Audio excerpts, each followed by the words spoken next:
So to get us going is this is going to be a very dynamic experiential type of course. You are going to definitely contribute here. There are going to be deliverables that you have to ensure you get done on time. And this is really going to allow you to be creative and really understand how non-for-profit organizations come to be from ground zero all the way to execution.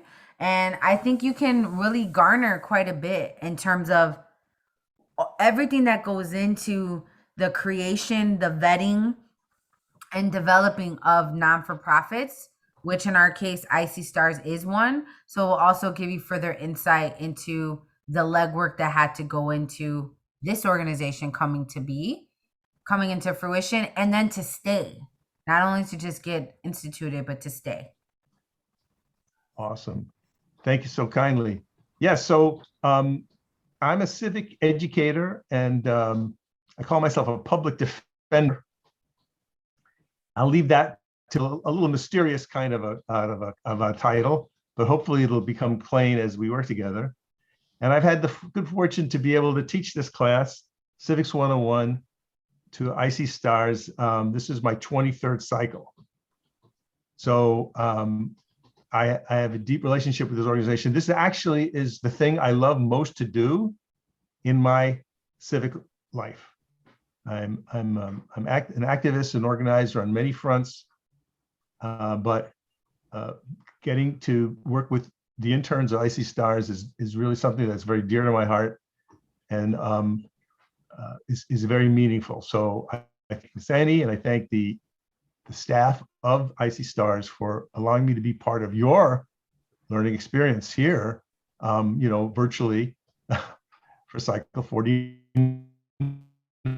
That being said, what we're going to cover during this cycle, our 5 sessions together, are mostly having to do with what the heck is a nonprofit organization anyhow, and what are the piece components to it, the dynamics, the distinctions that make the nonprofit different from other parts of our public life, our society, our government, or our business community, and with special respect to the social change world, and the ecosystem of civics and doing justice. So how does all this fit together in when you're thinking about how to make the world a better place?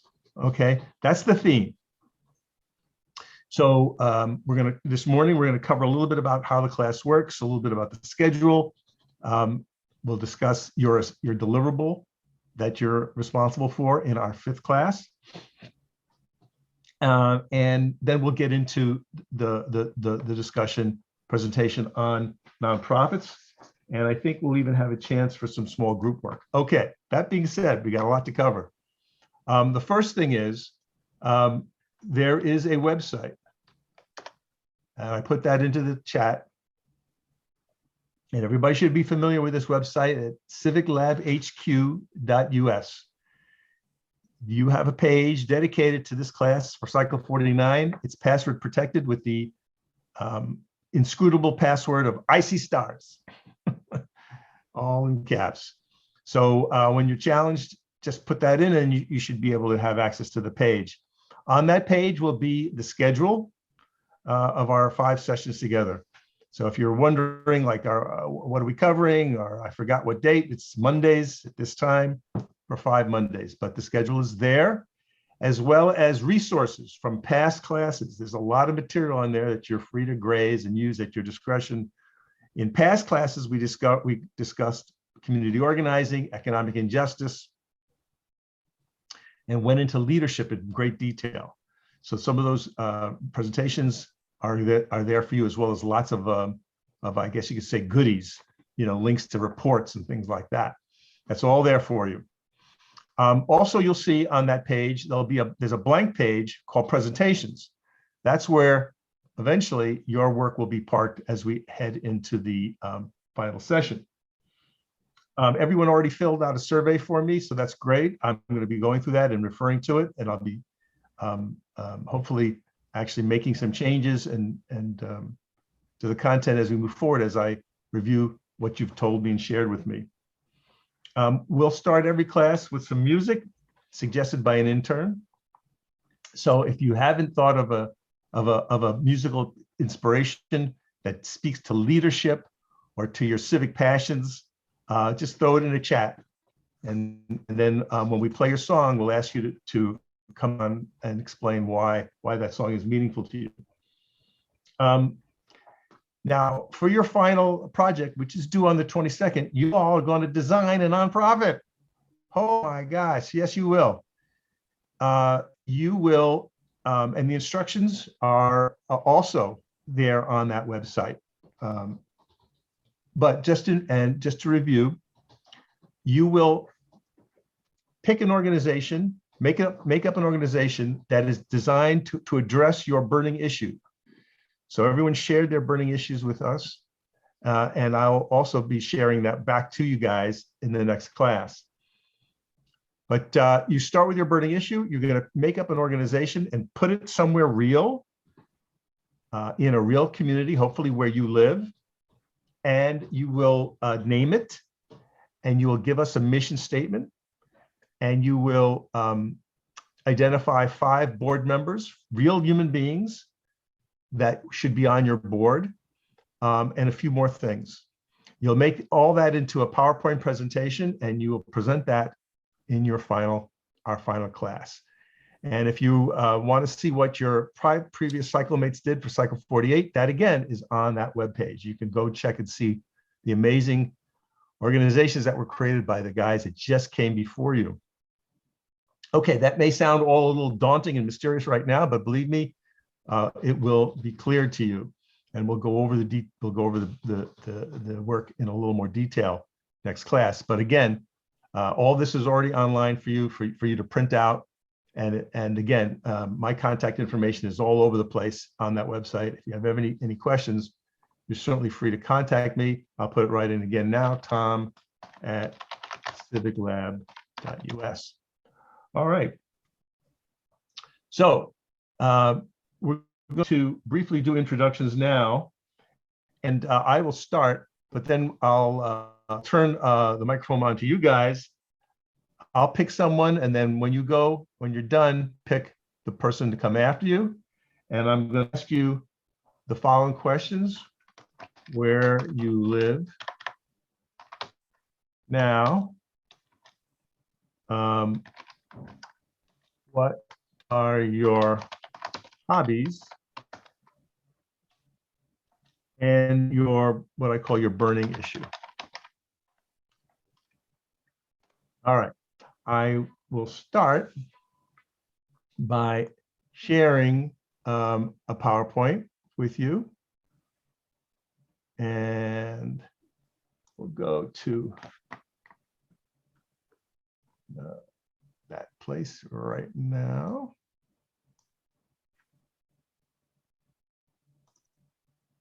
Yeah.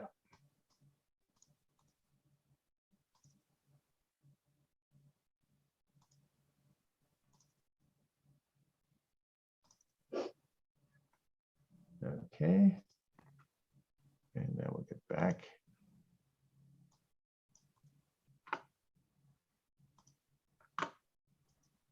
Okay.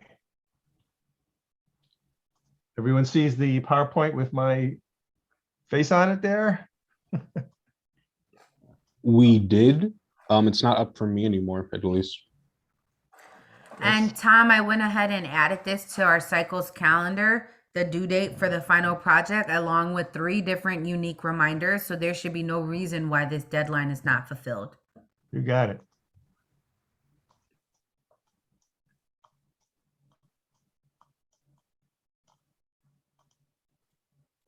There, it should be there. Okay, so this is a little bit about me.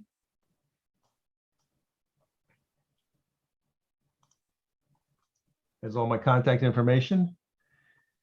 I started out as an actor in Chicago. I was a Shakespearean actor, but I also did some off-loop theater. This is me from a production in which the story of Hamlet was set in Hollywood in the 1940s. So that's me looking pretty smarmy there with a drink in my hand. But I was also a theater producer, and I was at a place called Pegasus Players for a number of years. And one of the shows produced by Stephen Sondheim was called The Frogs, which actually took place in a swimming pool.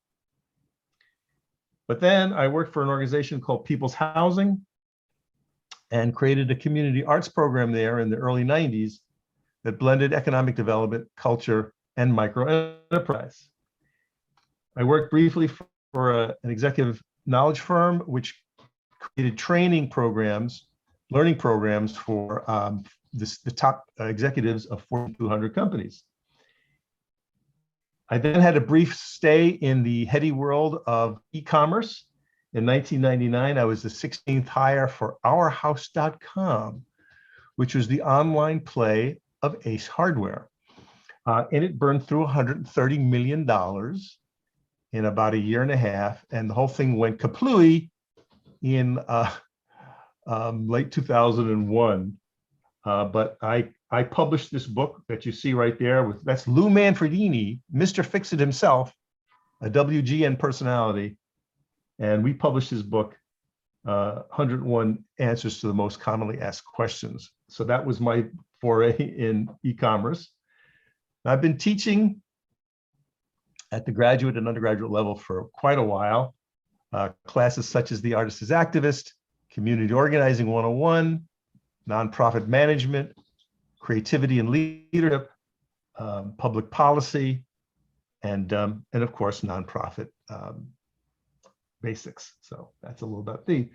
I was born in New York City, came to Illinois in 1980 as a member of the Illinois Shakespeare Festival. I call myself a public defender, which hopefully that'll become evident what that means. I've started or led 14 nonprofits. I love history, politics, and photography and science fiction, and I've been married for 30 years, kids, to this lady right there, Merle, who is tiny but mighty. She's the brains of this operation. Other classes I teach and have taught her here. These are the nonprofits I started or led, of course, including the Civic Lab. Major civic work over the last few years includes helping to defeat the Olympic bid in 2009 with a group called No Game Chicago. I was actually a candidate for public office. In 2010, I was a Green Party candidate for Cook County Board President. That was an amazing run, an amazing story. The Civic Lab actually had a physical space for 2 years in the West Loop, in the bottom floor of that firehouse there that you see. We published the book, Chicago is Not Broke, in 2016. This slide right here gives you a sense of some of the things that happened at the Civic Lab as a physical space, lots of meetings, lots of wonderful groups sharing that space as co-working spaces. Those are the logos of some of the groups that work there every day. That was an amazing physical place. The Power Institute was launched with Jonathan Peck. You see him there with his arms folded. My colleague at the Civic Lab, an amazing organizer and educator. We've trained over 2,000 people through that instrument all over the place in the last few years. Now, what my burning issue is economic injustice. So that's the thing that gets me going, and it's powering a lot of the work of the Civic Lab. Fun, but a strange but true fact. I used to be a hippie. That's me from 1970. Holy Hannah. Look at that hair. Amazing. Okay, that is me. So I'm going to pass the mic on to you guys, and I put it into chat. Where you live, what's your hobbies, and what's your burning issue? Let's please start with Miriam. Thank you, Tom. So my name is Miriam Gordillo Chavez. I currently live here in Chicago around the McKinley Park area. And I would say that one of my burning issues is women's rights. So I always am interested in, any protests or like events that are going on around the world regarding women's rights. Oh, you're muted, Tom. Now, thank you so much. Please call on the next participant. All right, I'll pass it to Gabriela. Hi, Tom. Well, I'm Gabriela and I live in the suburbs of Chicago in Elgin. I like to draw. I like to play instruments. I'm not really good at them, but they're fun. I love video games and I really like spending time with like family or really close friends. And my burning issue, there's so many. Like I think discrimination in general, like any kind, xenophobia, homophobia, sexism, racism, I can't just pick one, so I'm just gonna say discrimination general. Um, and I will pass it to Jordan. All right. Thank you, Gabriella. I'm Jordan Howard. I live in the West Pullman neighborhood in Chicago. My hobbies, my passion is drawing. I think that's what I was born to do. But I also like to read, play video games, play chess. I also like to cook. And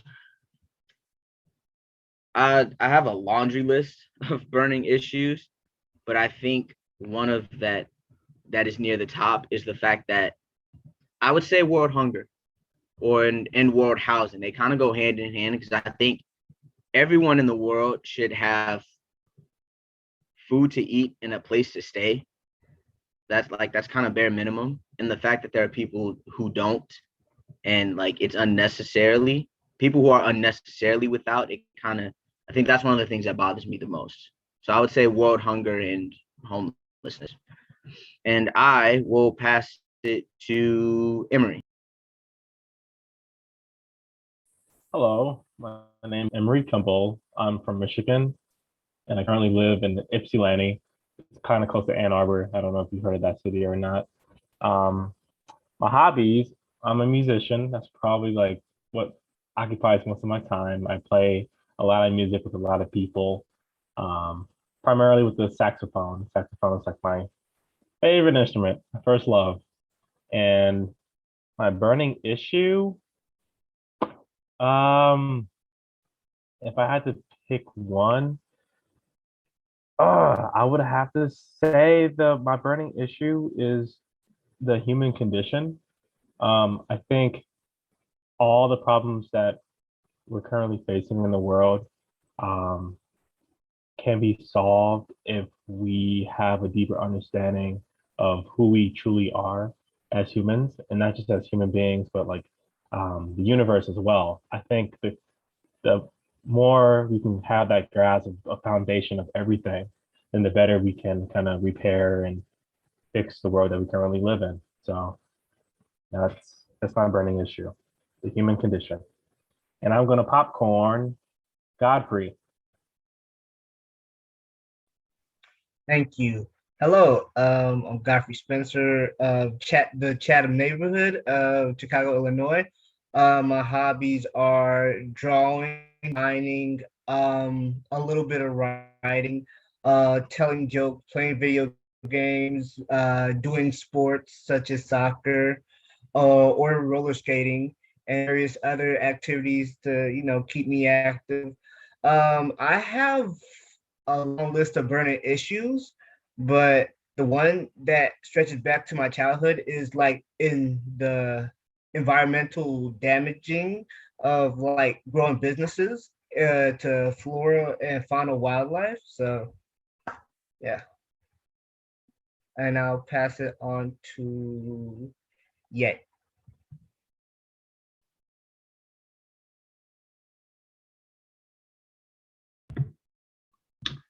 Hi, my name is Yet Nebusi, and I live in Edgewater, north side of Chicago.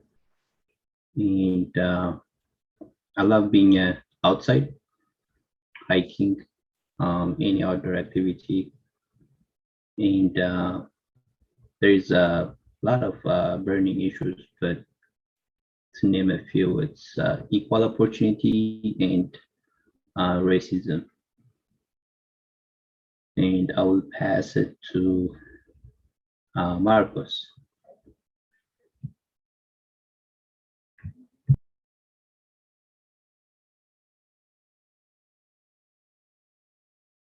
We still can't hear you.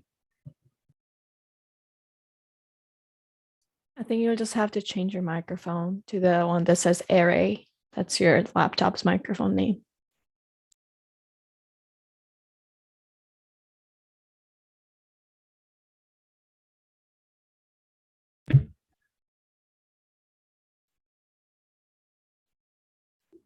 Um, until he fixes his Does it mic. work now? Okay, okay. You can hear me? Yes. Okay, cool. Yeah, I'm Marcos, and I would say I love sports, primarily basketball. That's my hobby. I love being with my family and friends. So if I'm not playing any sports, I'm always with them. So that's my passion. And burning issue is gun violence, especially here in the city. And I'm gonna pass it over to, let me see, Ian.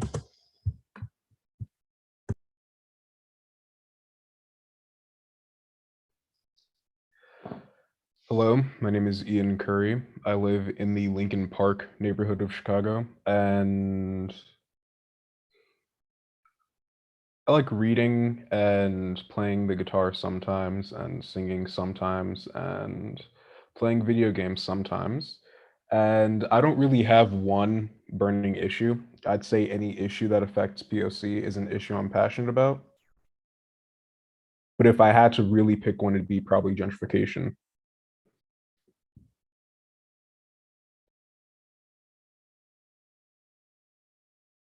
Oh, and I will pass it to Leandro. Thank you. Hi, everybody. My name is Leandro, and I live in the Woodlawn area, southeast side of Chicago. There are a lot of burning issues, and I've fought for a few in real life throughout these years. One that currently is a burning issue is of mine is actually violence. The regulational condition violence is one of them that is related with many other ones. Like, Leandro, I'm having a little trouble hearing you. You might want to come closer to your computer. yes. Can you hear me now? A little better. Again, my name is Leandro. I live in Milan, and some of the burning issues are violence of any sort, form, shape, and all the derivatives that come with it. Obviously, it's such a broad one, but violence is a big one. Thank you. I'll pass it to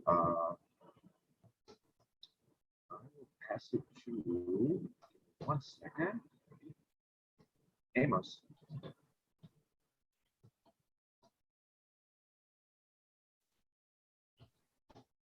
Can y'all hear me? Y'all hear me? Okay.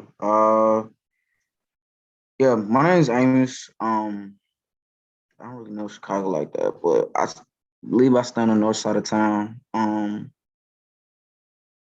As far as hobbies, I mean, I like making beats. That is something I want to do in the near future. I do plan on doing it in the near future. I want to produce music, so I plan on taking, doing that professionally. So that will be my goal. And let's see, burning issues. Well, one of them is mental health. I always try to support that. I've lost a friend to suicide, so what else? Gun violence. I lost a friend to gun violence, so that's another one. Racism. Growing up in the South, I always encountered racism, so that is one of my burning issues, especially like equality for us Blacks, as well as cops. That's another one. So, yeah. Cool. I just Thank want you so much. equality. Yeah. Thank you. Mhm. Let's see. Emmanuel, did you go? No, Okay. I live in Irving Park, Chicago. My hobbies are soccer. I like basketball as well. And my burning issue, actually, I thought I had a name for it, but I found out that it was similar or the same as yours, economic injustice, because I think it brings about stereotypical issues and complexities. So that's the name I wanted to call it, and that's my burning issue. Awesome. And then I think Jose is yet to go. Hello, my name is Jose Flores, and I live in Midlothian. My hobbies are playing video games, drawing, creating things every now and then. And my main burning issue is economic,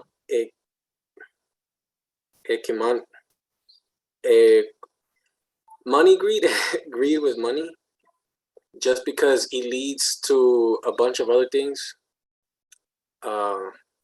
Yes.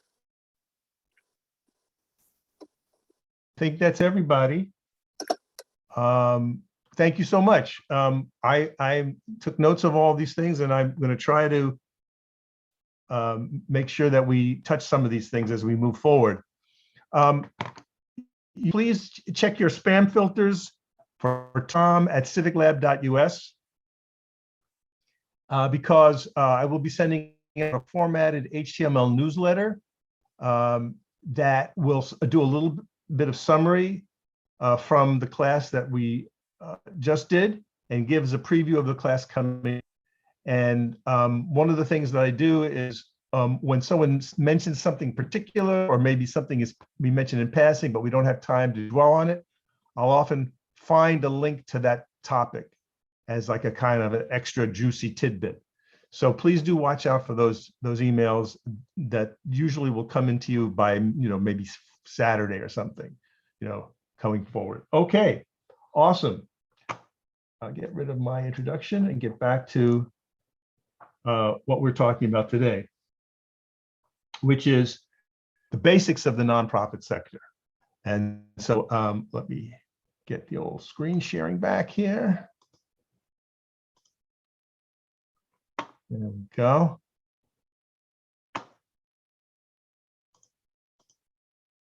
And okay. So why nonprofits? Let's start there.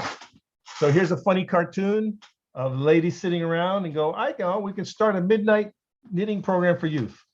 Perfect. We'll call it Knitted Together Against Violence. So it sounds like a little, kind of a funny joke, but in a way, that's really the secret sauce to nonprofits. And I'll explain. This guy, Alex de Tocqueville, was a French nobleman, and he traveled around America in the 1820s, and he wrote a book called Democracy in America, published in 1835 and 1840.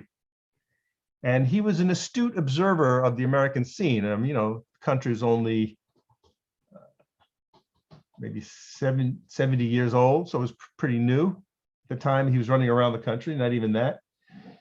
He said this: Americans of all ages, all conditions, and all dispositions constantly form associations. They have not only commercial and manufacturing companies, which would be our commercial, for-profit sector, but associations of thousands of other kinds: religious, moral, serious, futile, general. The Americans make associations to give entertainments, to found seminaries, to build inns, to construct churches, to diffuse books. In this manner, they found hospitals, prisons, and schools.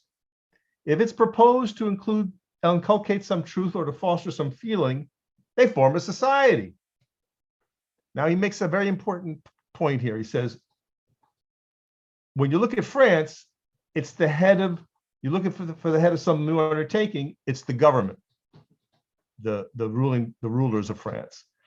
But if you're looking in England, it's going to be, quote, men of rank, noble people will get stuff done. But in the United States, he says, you're sure to find an association In democratic countries, the science of association is the mother of science. The progress of all else depends upon the progress it has made. Progress it has made. So what I'm suggesting is, for all its flaws, America has this democratic undergirding that says, if you want to do something, you can get together. You don't need anyone's permission and tackle that problem. That is essentially the mystery and science of nonprofits.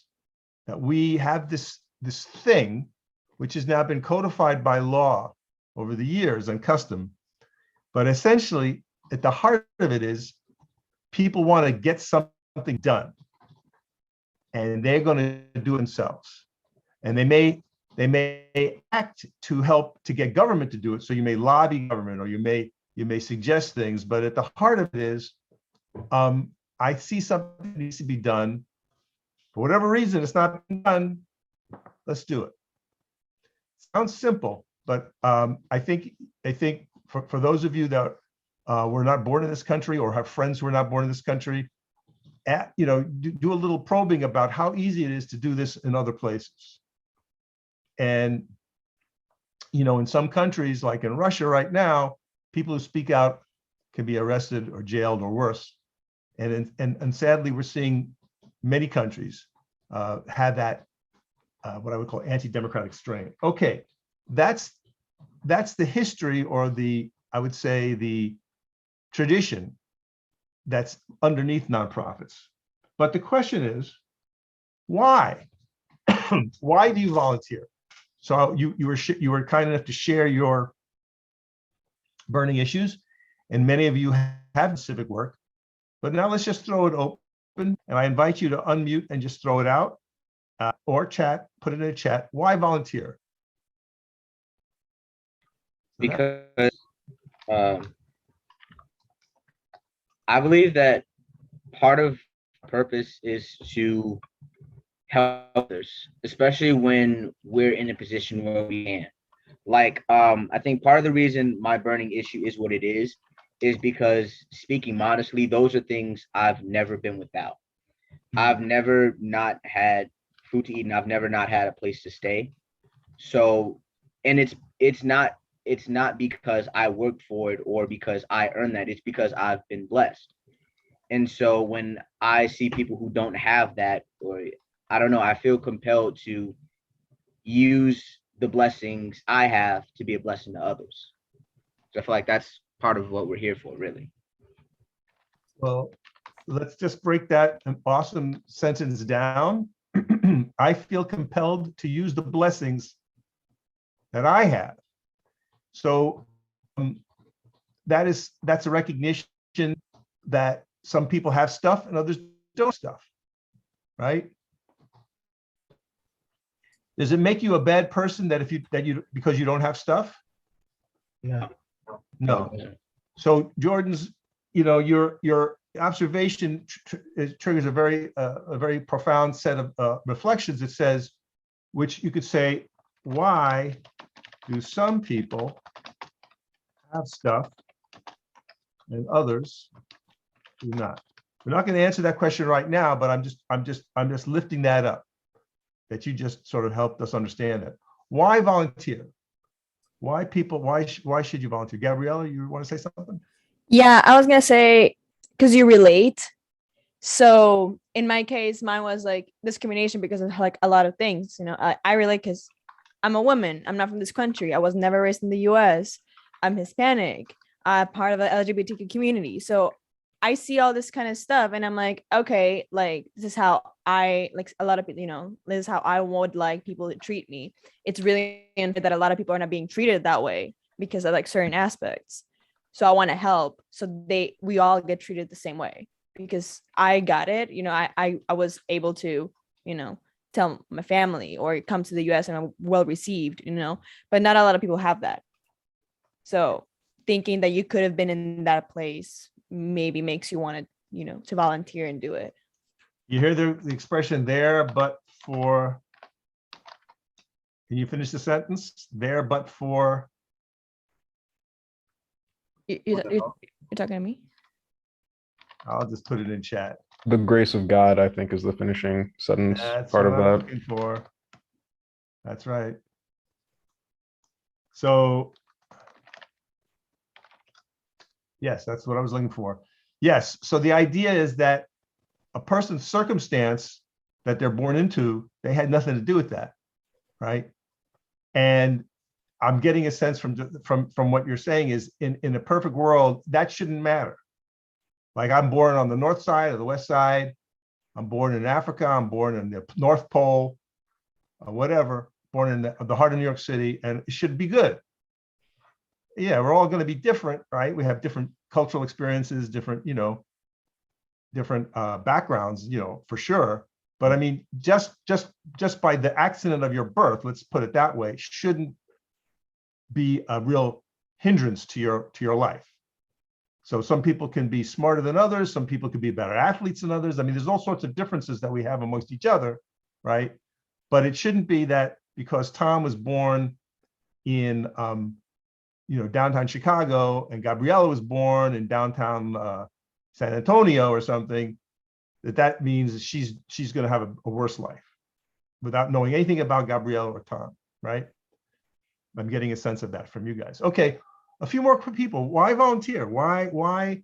Remember when you're volunteering, you're doing stuff and you're not getting paid for it. Personally, if I see like if someone needs me and like the thing that they need is within my power, then I'll go out of my way to like help them with such task or like help someone with an issue, because that's how the people I look up to were, like even like when they had nothing, all the way to when they were very successful, they still help people no matter what the situation was, if it was within their power. And sometimes even if it wasn't in their power in the first place. So there's an interesting observation from Godfrey, that the idea is that you see people you admire helping, people that you know and respect, and they're giving. And that's a good thing. It says like, oh, I'd like to be like that guy or that gal, that's a good thing. And oh, they're very successful and they don't have to, but they're doing it anyway. So that's interesting. So that's maybe a role model or someone who we can learn from. One more person want to chime in? Go ahead, Leandro. Go ahead. Leandro? Go ahead. But I volunteer because I know that I'm a citizen of the world, and being here now, I would have never been able to have done it by myself. So I'm aware that I'm connected to everyone else. Why I volunteer? I can volunteer for a lot of things. I volunteer because sometimes I think or that I can help in certain ways, whether it's sharing of knowledge, place, food, money, sharing a ride. I don't know. I mean, it's our instinct to help the other if we know that they're not doing well because they cannot, because their conditions are such. Great. That's why. And yes, you do feel warm inside. I was just going to say, I'll put one more thing in the chat. It feels good. Absolutely. Right. I've had someone before a long time ago. I told somebody asked me this question, and it was in between friends back then. They're like, "Why do you do this to them?" I'm like, "I don't know. It feels good." They said, "Well, that's you're not doing it for them." Then they said they're doing it for you. Yeah, I mean, there's that's an awesome reason, I think. I think so too. And we'll return to that over the course of our time together, especially when we talk about leadership. And I'll just give you a preview of coming attractions. We're going to discuss servant leadership as the model that I think is relevant to the work of IC Stars and the kinds of people that you are. And one of the features of that model of leadership is what we call the servant's heart. The servant's heart, which basically means I want to help you because it makes me feel good. I'm compelled to do it. No one can make me do that, right? I can't make, Leandro, I can't make you Volunteer. help me. I mean, I can shame you. I don't know. I could pay you, right? I mean, I don't know. There are things I could do. I could maybe tell you my story and you might become more interested in helping me. But bottom line, you have to decide if you want to help someone, right? And I think that's part of what we call the servant's heart. I can't argue you into doing it, and I can't shame you into it, but I can maybe model it, perhaps. You know, if you're reluctant, I can just sort of be a model for you, and then you can go at some point, well, that guy looks like he's pretty righteous. Okay, maybe I'll try it, you know, something like that. But bottom line is that's still you deciding. It's still your heart that says, I wish to help. And I think that is part of the magic of this work. And you all are here in this program because you have the right heart. You got obviously the smart brains, because this is a tough program to get into in case you haven't figured that you haven't figured that out by now. But what you also have are the hearts of servants and leaders. And we're going to return to this in a moment. All right.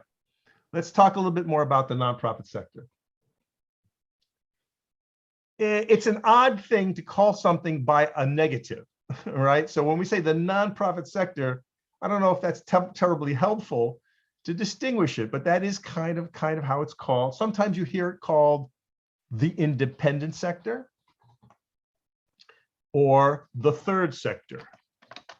But again, that's not too terribly helpful. The third sector or the independent sector, as opposed to the government, which is maybe the first sector, and business or commerce, which might be labeled the second sector. So we're going to break you up into small groups in a minute, and we're going to ask you to use a Jamboard for this following exercise. What we want to know from each of these three sectors would be examples. We want to know what the product is, what is this, what comes out of the sector. We want to know who uses the products of that sector, who delivers it, how they're paid for, and how we change it. Okay, so we're going to go into small groups. So I'm going to do that in a minute. And we're going to use a Jamboard. And hopefully that will be self-evident to you. I'm putting the Jamboard information in the chat right here. So everybody should click on that link right now and open that screen up, and you'll see something like this.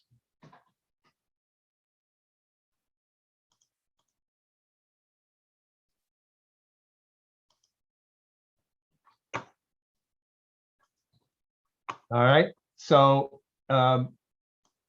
we'll have three groups, and group one goes to this page. Group two will go here, and group three will go there. So group one will be working at government. Group two will be looking at for-profits. Group three will be looking at nonprofits. And your tasks are to fill out by using the little sticky notes. And I'm sure you've seen this process before. You click on the sticky note. You can make it a color and type in example.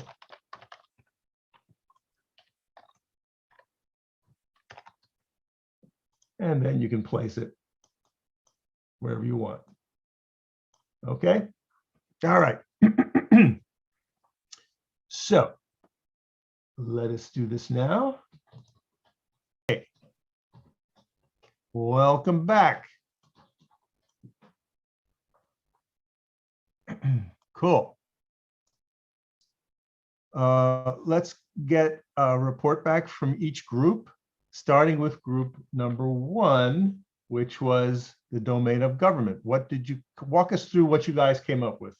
Group one. So we figure like governments are kind of governments are basically like organized groups designed to manage like states, or usually like the state can be used to refer to like nations or areas within them. And an example was the US government, student body governments, or like even the internal government of a company. And some of the products we have are like public assistant programs or infrastructure, or the court system and the laws that come out of it. The users would be the citizens of whatever nation is being governed.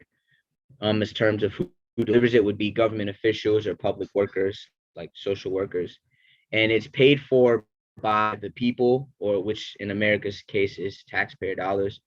And it's changed by voting or representation as well as lobbying. Oh my goodness.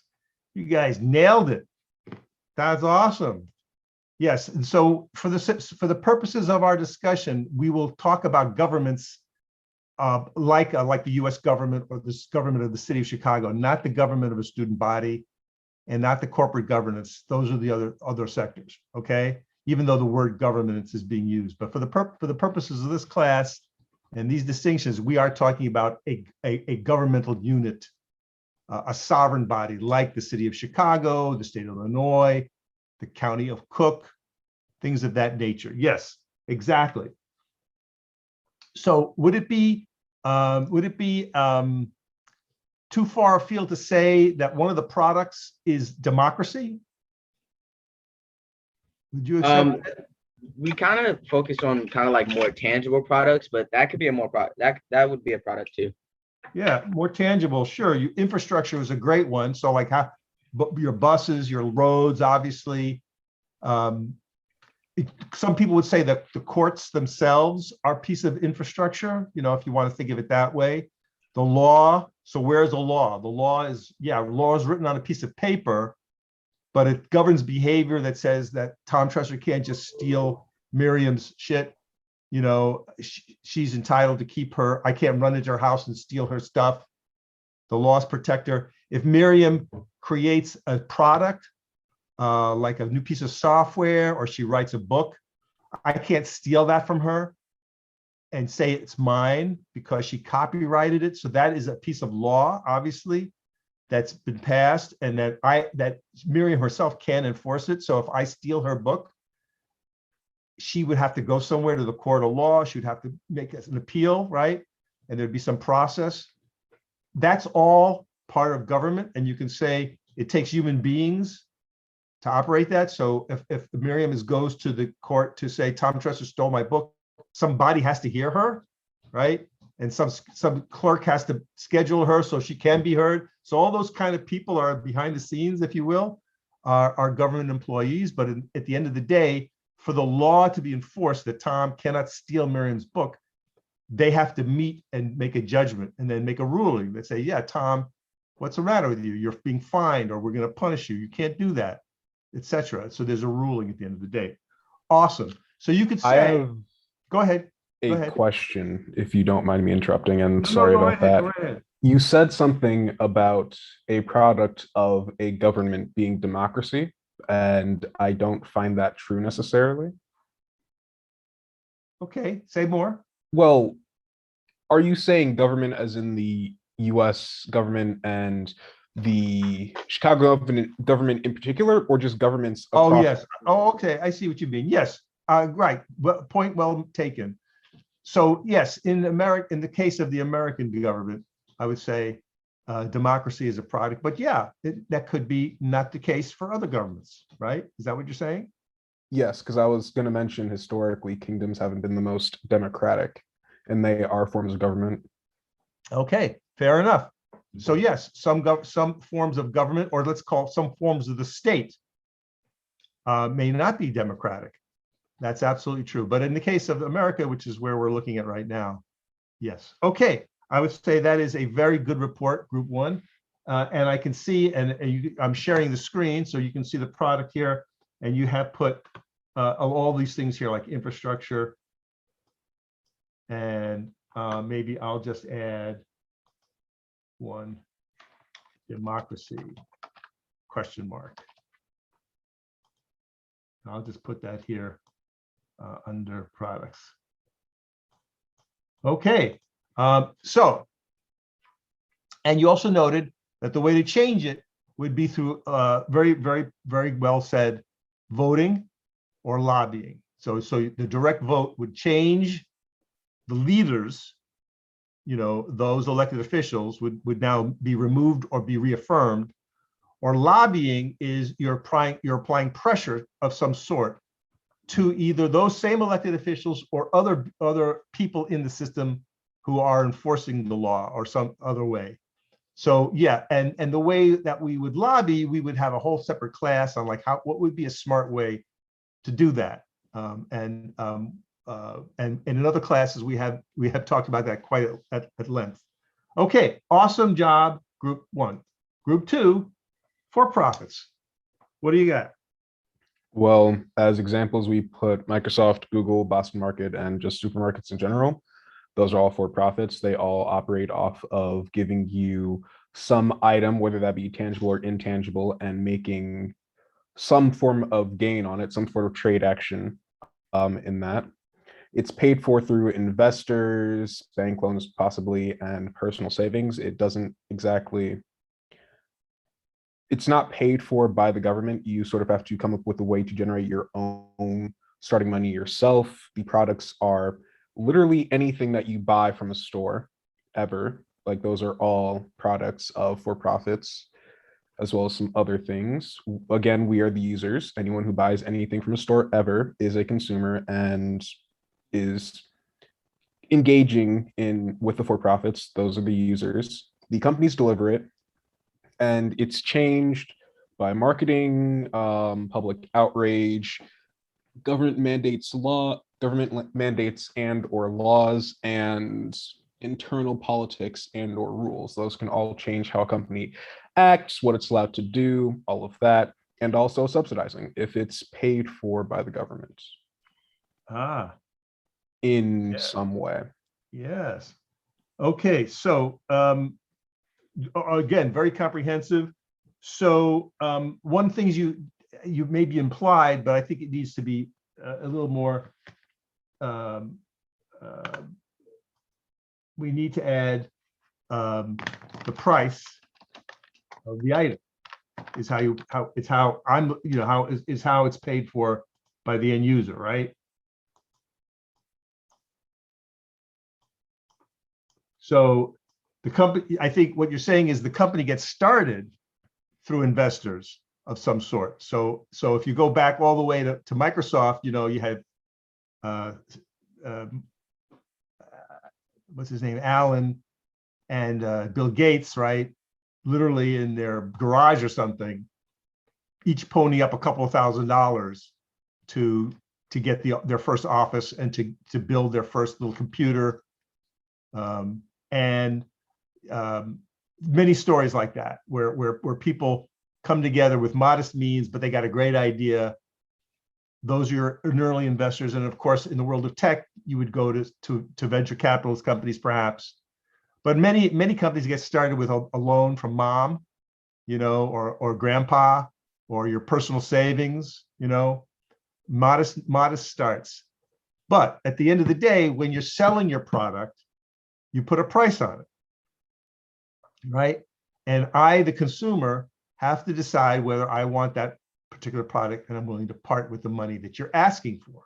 And you use the word marketing. I think that's a great sort of shorthand for that whole conversation. Like, you're putting a product in front of me through the newspapers, or you're sampling it in the supermarket, whatever. You have a celebrity, a drink, the champagne, whatever. However you're presenting the product to me, I have to decide, do I want to try that?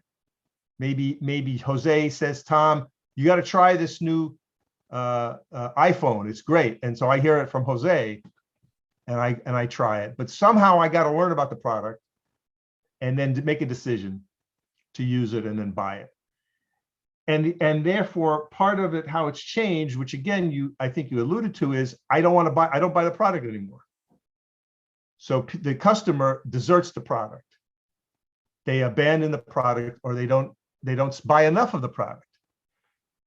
So part of what you're saying is that in the word profit, it implies that the thing you're selling costs more than it costs to make it.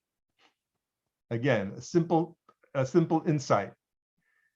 And how much more you charge is a complex issue, because there's packaging and shipping and marketing, and of course, the cost of your factory or the cost of your personnel, the people who are making the product, are involved in it, all obviously have to be paid. And so if you're going to sell 1,000 things, that's how much you can produce of your product, then in the selling of the 1,000 things, it has to cover all that. And if it doesn't, then you're going to go out of business, right? Now, and that's important. So this marketplace is functioning very much in this sector. And again, it takes some things, for example, for granted, like that you as the seller can freely advertise, that no one's going to stop you from advertising. And again, this isn't true in all countries, but again, we're focusing on America. So with your ability to sell me, it also assumes that I'm literate and can read your advertisement, or I can hear, or I don't want to say like I'm abled, but I have the facilities that enable me to receive your message. So I could even be blind or deaf or in some other way impaired, but I can still hear or get your communication. And if I can't, and if that doesn't happen, then there's a disconnect. You can't take your product to market. So it implies a certain freedom to move and to communicate without restriction. And all these examples are great. And you also made an excellent point that sometimes the government can subsidize a for-profit through tax advantages and other programs. And that is absolutely true. All right, moving on to our third group. You guys are kicking it. Third group. Nonprofits. What do we got?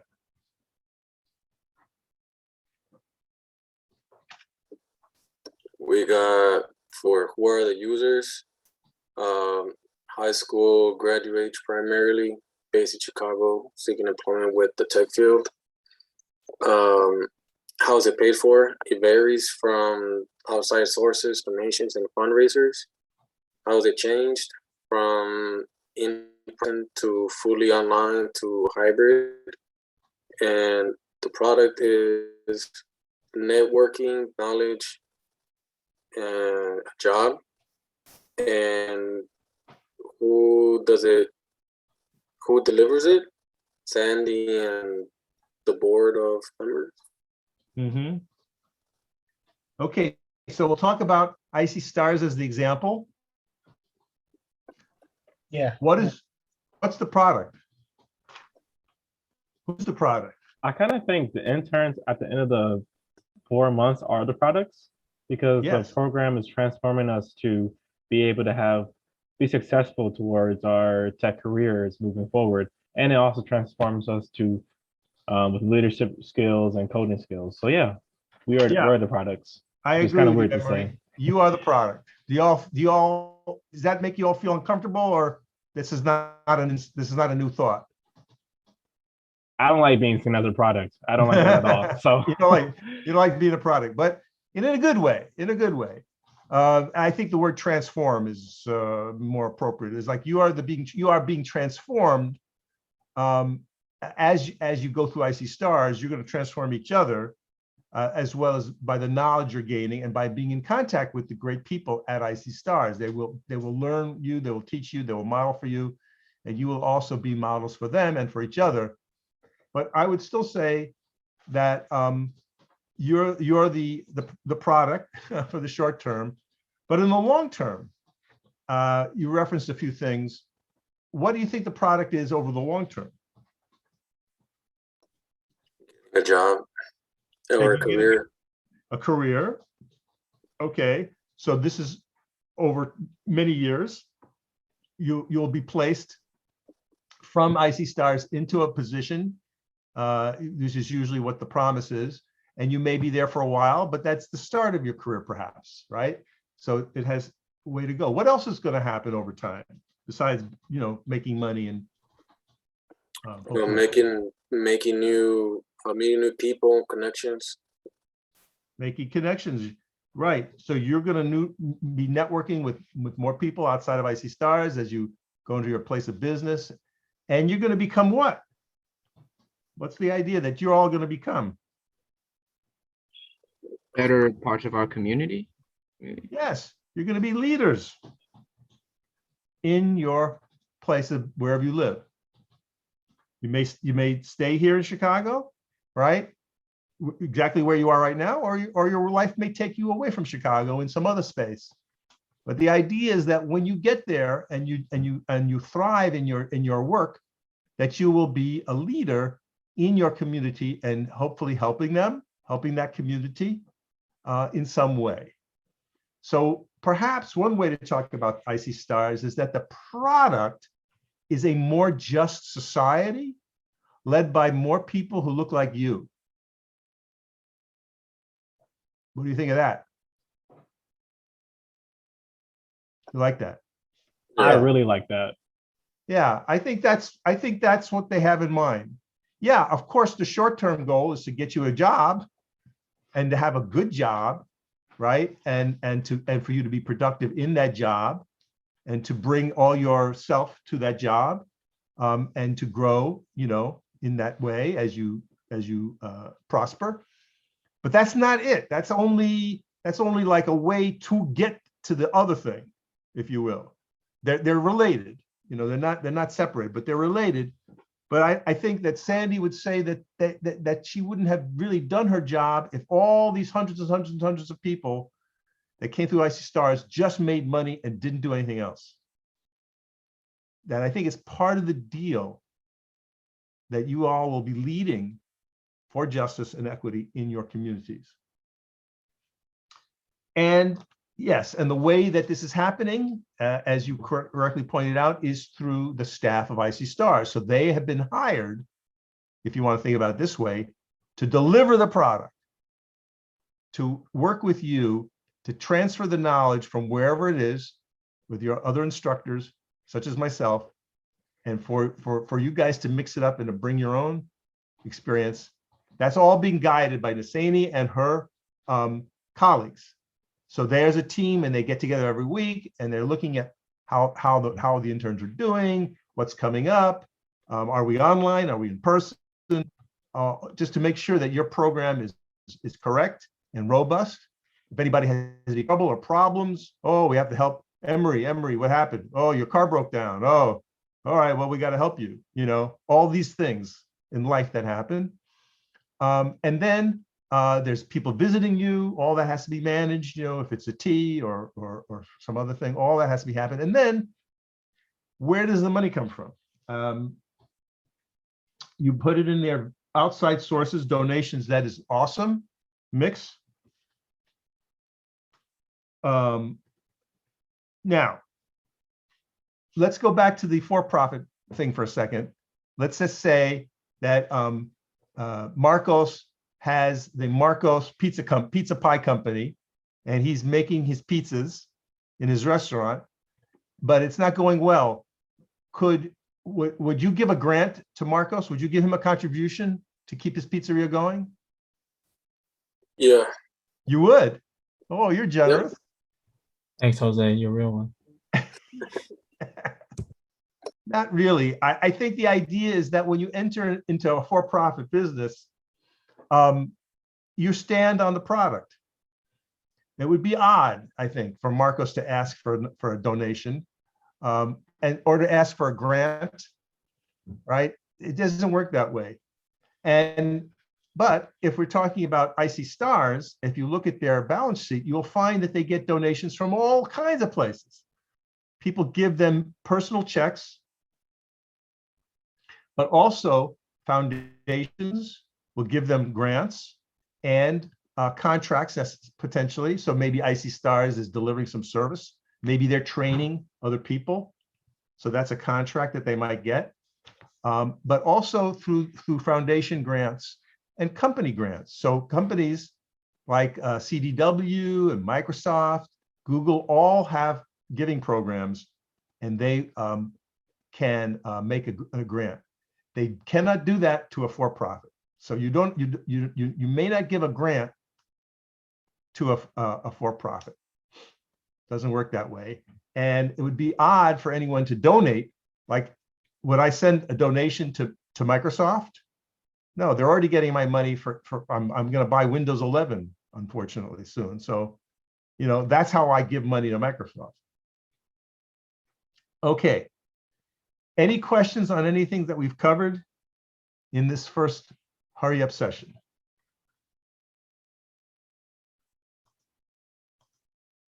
Any questions at all?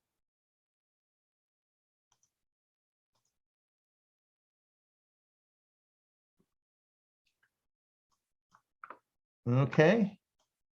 So to recap, we're getting just into the surface of nonprofits.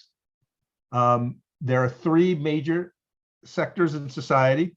The first is the government, and they operate through elected officials. We have elections, we have laws, we have regulations. We have ways to change those laws. We have ways to protest. We have ways to maybe even become a leader ourselves. Like I ran for office, right, in 2010. I lost my election. But had I won that, I would have been the Cook County Board President with the responsibility for the Cook County government. I would have to be that chief executive. The second sector is very familiar to us. It's the world of business and commerce, in which something is offered that costs more than it costs to make, basically. And you as the consumer have to decide whether you want that product and whether you buy it and you buy it again or you buy it one time, right? So if you love it, love it, love it. When your iPhone 7 died, you went and bought the iPhone 8. I think we're now to iPhone 13. And the final sector is the nonprofit sector, which is the helping sector. It's the sector that solves problems. It's a sector that repairs. It's the sector that serves. And the products there are a little harder to get your hands on. It could be that Icy Stars develops its own line of cell phones, in which case they would have a subsidiary making the phones, but it's still their main business is not making stuff. Their main job is making leaders for the future and making people more prosperous who did not have that opportunity before. I can give a grant or donation to a nonprofit like Icy Stars, and I can derive some tax benefits from it. That's basically the main principles. When we meet again next week, we're going to get much more deeper into the distinctions of nonprofits, and we'll tell a little bit about how big that sector is in Illinois and in America. And that's the time I have. It's 2:30. I think it's time for you to move on. Any last thoughts or questions before we close out? Are we allowed to email you questions, just personal questions about maybe nonprofits here and there? Yes, good point, Emery. Absolutely. You saw my email and chat. Any questions about any of this material that we are covering, please feel free to email me. Absolutely. Okay. Awesome. All right, everybody. That's all the time we have today. Hopefully, this has been useful, and we will reconvene in 1 week, and we'll go deeper into nonprofits, and we'll spend a little more time about your assignment, make sure everyone understands it. So in the meantime, everyone be well and stay safe. You too. Thank you, Tom.